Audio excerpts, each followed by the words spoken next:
Good morning students. जहाँ तक मैंने भाषा और आधुनिकता का अवतरण समझाया था, उससे आगे का अवतरण आप समझिए। भाषा स्वयं संस्कृति का एक अटूट अंग है। लेखक कहते हैं कि भाषा जो है हमारी संस्कृति का एक अभिन्न और अटूट अंग है।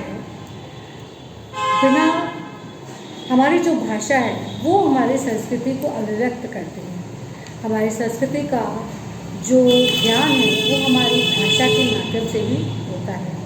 संस्कृति परंपराओं से अलग होने पर भी परिवर्तनशील है, उसकी अपनी एक गति है। लेखक कहते हैं कि संस्कृति की गति को हम विज्ञान की उन्नति के साथ जोड़कर देखते हैं, और जब हम वैज्ञानिक प्रगति या उन्नति के साथ संस्कृति की गति को जोड़ते हैं तो संस्कृति की गतिशील होने के कारण उस अर्थ में हमें अपनी भाषा की जो गतिशीलता है वो अपर्याप्त लगती है।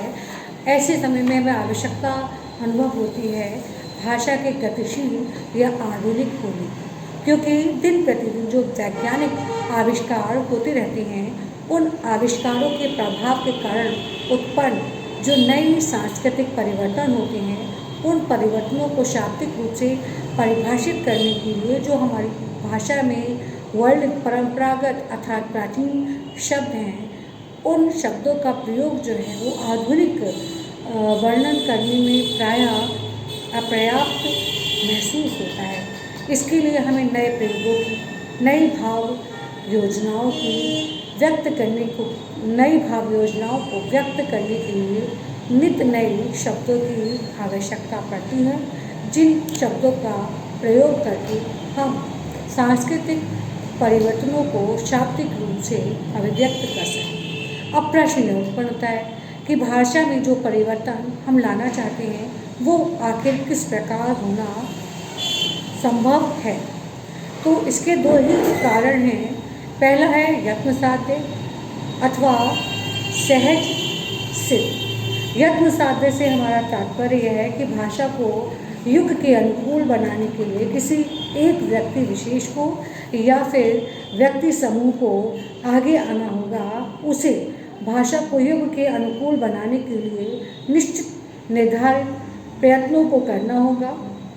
और सहज सिद्ध आशय यह है कि भाषा की ये जो गति है वो स्वाभाविक होने के कारण किसी विशेष प्रयत्न की अपेक्षा नहीं रखती है, स्वतः ही भाषा में युगानुकूल परिवर्तन हो जाते हैं।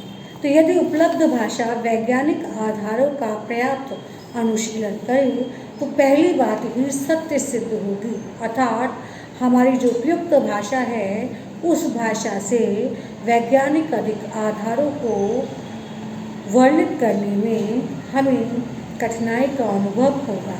उसके लिए हमें यत्न करना पड़ेगा ताकि भाषा में युगानुकूल परिवर्तन लाया जा सके।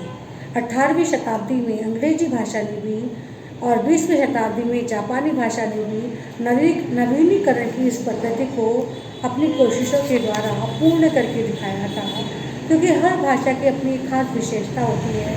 शब्दों का निर्माण और शब्दों के अर्थ को ग्रहण करने की जो अवस्था होती है उस अवस्था में अपना अलग अलग रूप होता है, अपनी अलग अलग दृष्टिकोण होता है। उस विशेष प्रवृत्ति या दृष्टिकोण को ध्यान में रखकर ही बिना भाषा में आए शब्दों की मूल आत्मा को बिगाड़े हुए अन्य भाषाओं से आए गए शब्दों को उसी रूपों में स्वीकार कर लिया जाता है। यानी यदि अन्य भाषाओं से आए गए भाषागत शब्दों को हमें अपनी भाषा में प्रयोग करना भी पड़े तो हम उसमें चंद यानी थोड़े बहुत परिवर्तन करने के बाद उसे उसी रूप में स्वीकार कर लेते हैं। ये काम एशिया और अफ्रीका जैसे जो वैज्ञानिक साहित्य सृजन की दिशा में आज पिछड़े हुए देश हैं, उन देशों ने इस दिशा में अपने मूलभूत प्रयास को करना आरंभ कर दिया है।